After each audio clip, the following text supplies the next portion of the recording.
Hello and welcome back to another episode of Schmidtless, the true crime and horror podcast hosted by yours truly, Alexander Schmidt, hence the name. I hope you've all been doing well this week. I've been doing pretty well myself despite COVID restrictions. Haven't really moved too much, but that's what happens when you're restricted, I guess. Last week or the week before, I introduced you to the show.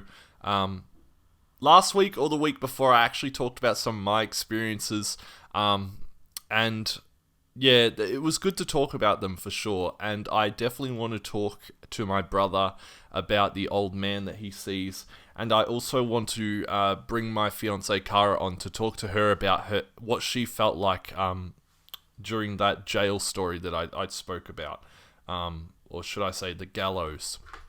If you have any stories or that you want to share, scaredschmidtlesspod@gmail.com. Today I want to bring you a couple of experiences that I've found while perusing the net, without fully reading into them. These come from Ask Reddit, and I must say, whoever Jane Doe is, on the r/paranormal subreddit, compiled a massive list of all these different experiences and that people have had, so that was very, very helpful, so thank you, Jane Doe, for that. We'll jump straight into the first Ask Reddit, which is, what is the scariest thing you have seen? What is the scariest thing you have seen? And user Stay Gold Brony Boy, nice username, has said, I was 14 years old and getting ready for school one morning. Nothing out of the usual. Whenever I went downstairs to my kitchen, I found my dad slumped on the kitchen floor. I yell. He doesn't respond. I start shaking him for a minute and still nothing. I go to get my mum. She comes out and also yells. As she was preparing to call 911, he finally gets up. Luckily for us, he had recently started a new medication that made him extremely tired. Apparently he fell asleep while making coffee. He's still with us to this day, but that memory always scares me. Straight off the bat, I can actually relate to this story. My dad had an infection in his foot or shin. There was something, I can't remember what it was, but I remember my dad's this macho tough guy, right? He's very manly man. And I remember he was just slumped over on the table, pretty much non-responsive, and I remember that was absolutely terrible memory for me, and it still is. The next person here, I Hate Traveling, says, my brother coming home almost naked and beaten up. Some Albanians had jumped him, stripped him, and ganged up on him over some girl apparently. The fact that he was beaten up wasn't so scary, but he was naked. My mind immediately jumped to worse stuff. Someone replied, did he get any justice? To which the author said, yep. Legal or personal? And the author said personal. So there you go. Historical Fun 4 says, I got mugged once, so I'd say my mugger. I remember his face very clearly. He stabbed me once on the side of my torso and I had to go to therapy for it. Brucatless 1 says, I was a dog walker. I opened my door to my most frequent client hanging up by a slip lead she had gotten from me. She had been dead for 2 days. That shit fucked me up for a long time. Jesus Christ. One of the replies, it's unbelievably scarring to see someone dead. Not like someone lying in a casket dead where you're already mentally aware that the person has passed, but coming up on someone who has died and you're not expecting it. My best friend passed in a motorcycle accident when I was 22. I went to the morgue to get details and confirm it was him. I was not ready for that. That image is burnt into my eyes. Yeah, I agree. Saw my dead mum when I was a kid and now that's the image that pops up when I think of her. Jesus Christ. I'm so sorry. Racing in the Street says, this winter I was driving a trailer with 2 horses from New York to Florida. The day before it had snowed about 8 inches or so. On the highway there was a massive big rig in front of me and I see this huge slab of ice fly off the top of the trailer.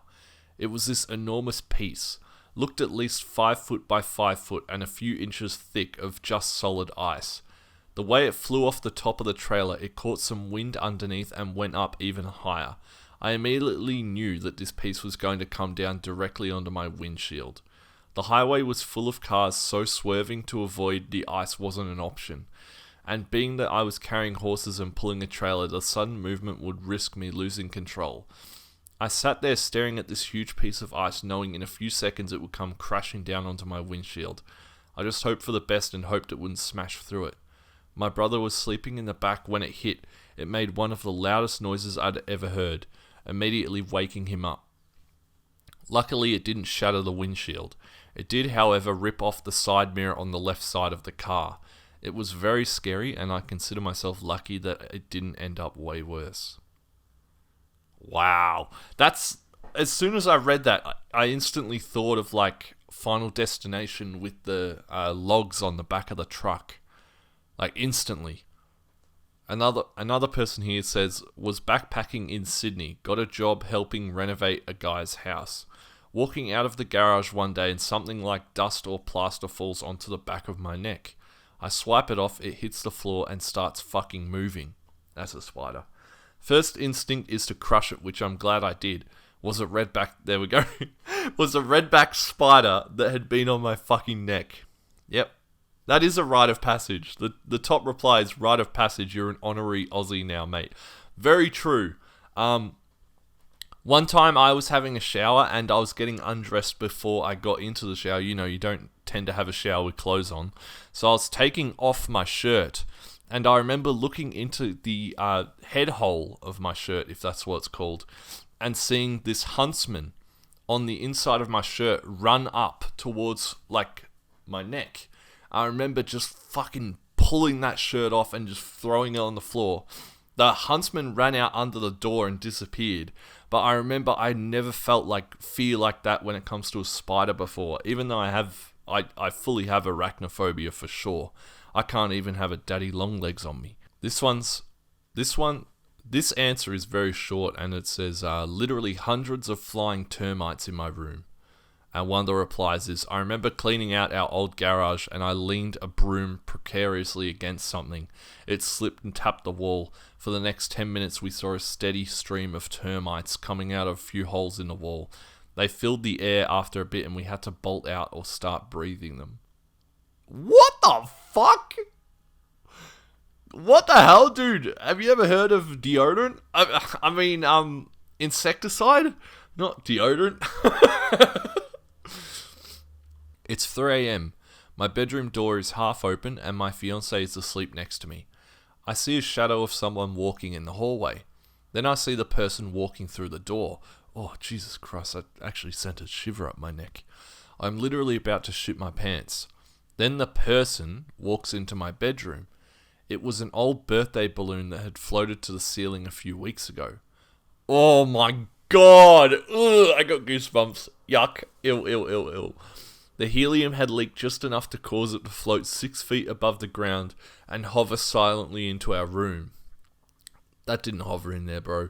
That's fucking Pennywise. Pennywise has walked that balloon in there, dude.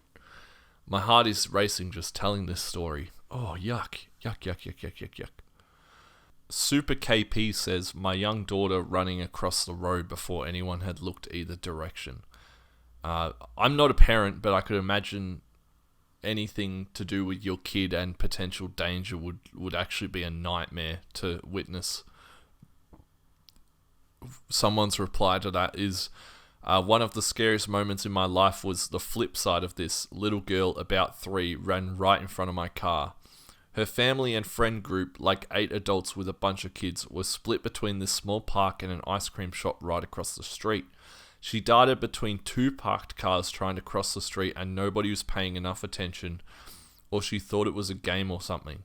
I was just pulling into the street and luckily couldn't have been going more than 5 miles per hour. Her mum screamed. I screamed as I slammed on my brakes. She happily ran into her mum's arms. 2 other women in the group started crying and the mum and I made the most intense shared moment of terror eye contact. It shook me up so badly that I had to pull over and vomit.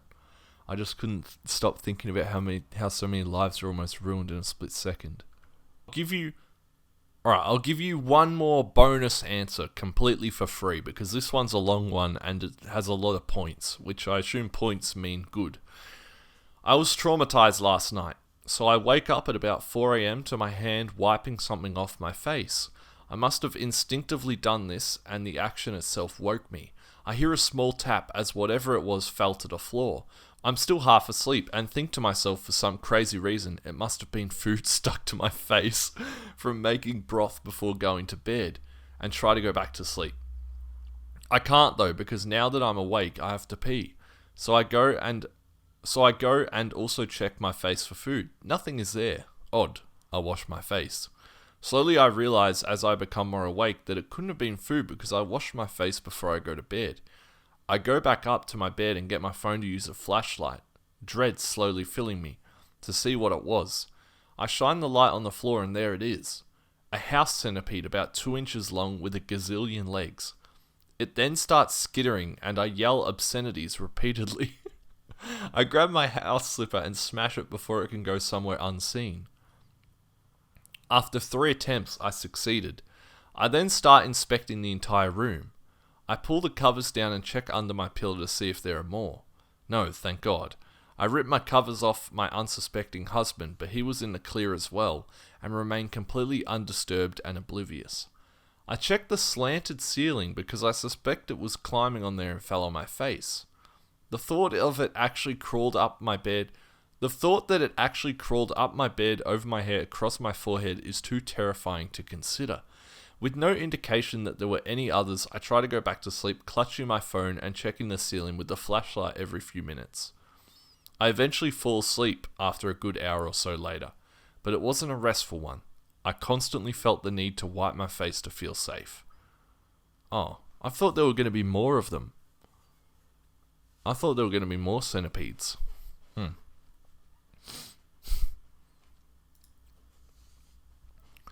Alright, moving on to the next Ask Reddit question that was catalogued for, I guess, this podcast. It definitely wasn't for me, but it's definitely convenient. What is the scariest thing to happen to you when you've been home alone? Slay slings the booze. Sally slings the booze. That's her username. I don't know what the hell I just read out. The lights turned off all at once while I was in the kitchen. It was pitch black. I heard the door open. For some reason, instead of thinking power outage, my brain went someone has cut the power and is coming to kill me. I grabbed the landline, the knife, and was crouched behind the kitchen counter hearing steps come through the house. Trying to breathe as quietly as possible. Then I hear my mum go, "Hello? Anyone home?" The power went out by chance at the exact moment she came in the door. Username Guilty of Nothing replies, "My girlfriend and I both travel a lot for work, brackets pre-COVID, so it's not unusual for one of us to be home on any given day of the week. Last fall she was in San Francisco and I was home alone for a few days. We live in an apartment at the top floor of a building. Above us is a roof with a deck available to everyone. Middle of the night I get up to use the bathroom and on the walk back to bed I look over to the study. There's a sliding door in the study leading towards the balcony. I immediately stop dead in my tracks. I see the outline of a person standing on my balcony, facing me. Ugh, yuck, yuck, yuck, yuck. I run over, hit the lights, grab a knife from the knife block and start dialing 911. The person is a kid, no more than 16. He sees me hit the lights, grab a knife and my phone and he immediately grabs the railing on my balcony and flings himself over. I run over, assuming I just watched someone kill themselves, only to see him safe and sound on the balcony below me. He then hurdles off that balcony. He's jumping from floor to floor. He hits the parking lot in the back of our building safely, then sprints off.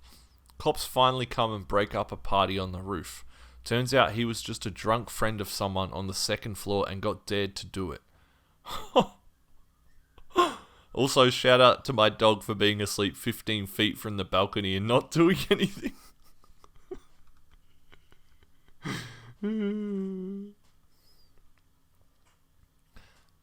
Someone quoted that dog bit and said, "I have cameras at the entrances to my house. About 10 years ago, people broke into the house while we weren't home. When I reviewed the recordings, you see the back door get blasted open by a sledgehammer. Then you see my dog run up, tail wagging. The burglars started petting him. He brought them his favourite toy. Then they moved off camera. I then saw his favourite toy fly past the camera, then off the camera. Then I saw my dog run for it. He played fetch with them. The last thing they did before they left the house was struggle to close the door while pushing my dog back into the house. He still wanted to play. He wasn't a guard dog though. He loved everybody. He was really awesome with my daughter, and that's what counts. Latter Day Sinner says, I heard gunshots when I was home alone for the first time as a 12-year-old. Turns out my neighbour was a murderer. At least 12 cop cars and like 2 fire trucks showed up, and I thought it was the end of the world. This one comes from Seed Pig and says, not super scary, but one time when I was like 11, I was home alone at night and got a call from the local sheriff's office who told me they had just got a dropped 911 call from this number, brackets my house landline, and asked if I was okay. I didn't call them. Nobody else was home to call them. I don't know, it just creeped me out a lot. Someone replied with, wouldn't this be a technique of someone perhaps confirming if you are an 11-year-old was home alone? Oh, true. That's a bit creepy. I don't like that. Couch Creeping replied with, it was spooky movie night at a friend's and we were 3 movies deep. Just finished watching Dark Skies. I was hungry, so I was like, alright, getting my leftovers, so I went downstairs by myself. When I closed the fridge, I caught movement out at the corner of my eye, and when I turned to see what it was, there was a ghostly white skeletal thing just staring at me from outside the patio, with shimmering hazy lights pulsing behind it. I fucking freaked, dropped my food, and ran upstairs nearly in tears babbling about someone or something in the backyard. Turns out it was just my own reflection mixed with the lights and steam from the hot tub outside. But I've never been so scared in my life. I just had a quick browse of this one, and it's definitely a sleep paralysis story, so I'm definitely interested to read it out. This one comes from Luster Purge 01, and they say, my grandparents paid me to house sit for them and take care of their animals, 2 dogs, 2 goats, and like 3 or 4 horses for 2 weeks. One of the dogs was really clingy, so I closed the door on him when I went to bed one night. I woke up in the middle of the night, but I was too tired to move, but I saw a black figure with a white face standing right beside the bed. It was making this horrific growling noise and leaned into me and pressed down on my chest. It pressed harder and harder, and then I was able to move my fingers, and then I was eventually able to move my body. But after that, I let the dog sleep in the room, and I slept with the lights on. That was the first time I experienced sleep paralysis, and thankfully the times after that one weren't freaky. Someone's reply was, sleep paralysis is the worst sometimes. I have trouble breathing when it happens, so I focus on that and wiggling my toes. I just experienced sleep paralysis for the first time, and I can say I'm not a fan. I couldn't open my eyes or mouth, but for some reason it felt like I was able to move my right hand and tap my cheek, which didn't work, so I was stuck my fingers in my mouth and forced it open. Alright, I'm gonna bring you the last experience with this question, and it comes from Xavier FGLB. Warning, this is disturbing, and it still haunts me to this day. Me and a buddy of mine went down this trail on our dirt bikes. We just got off the trail and headed back down the twisty road. We were having fun around the corners until we saw a cyclist walking down the road. At least that's what we assumed that he was, judging from his gear. Me and my buddy both felt bad for the poor sap since we thought some punk stole his bicycle from him or something. So we pulled off to the side of the road and I noticed that his left thigh is bleeding profusely. As we could see a big gash and could almost see the bone, we told him to sit down and I took out my extra shirt from my backpack and wrapped it around his thigh while my buddy called for an ambulance. I kept asking the dude's name, but he wasn't talking properly, so I just assumed that he's in a lot of pain and is going through shock. I had first aid training, so I keep asking him what was his name. He never answered since the whole time I was talking to him, he was looking straight along the road. 5 minutes later, he told me to go check on his brother. I was wondering who he was referring to since he was the only cyclist we found. So I told him, "What's his number? Let me call him for you." He looked at me dead in the eyes and said, "He went down the ravine." Out of panic, I stood up and looked around. Sure enough, about 10 feet away, I saw 2 broken bicycles that crashed on the metal barrier. I rushed to the scene and looked down the ravine, and there I saw a man, mangled beyond recognition. His spine was twisted to the left, and his head twisted to the right. His eyes fixed on mine as I hear him whisper, "Help," and his eyes rolled onto the top of his eyelids. Ooh. Ambulance arrived. The guy on the ravine died, while the other brother who had a broken leg survived. I never forgot their faces. To this day, I always tell myself that all of that was just a dream. My buddy still has those pictures taken from his GoPro camera. This happened just a year ago. Oh my... Ugh. I've actually got goosebumps all along my arms. Yeah, one of the replies is, "Hey, you might need therapy. That was an extremely traumatic thing you witnessed. I'm glad you were able to help one of the brothers." That is horrific. I couldn't imagine experiencing something like that. I've only ever experienced one actual dead body in my life, and it was covered in a white tarp. It was in Melbourne. They were hit by a garbage truck early in the morning. But I only ever saw the tarp, but I couldn't imagine seeing something like that. That would be horribly traumatic. I'm going to wrap that here for today. If you want to send a story into the show or have an experience yourself you want to share, the email is scaredschmidtlesspod@gmail.com, or just have a browse in the show notes. I also have a Twitter and Instagram now if you want to follow those. Leave the show a positive review if you enjoyed it, and please do reach out to the show if you want to. I'm not scary, I promise. Thank you all for listening in, and I'll be back next week.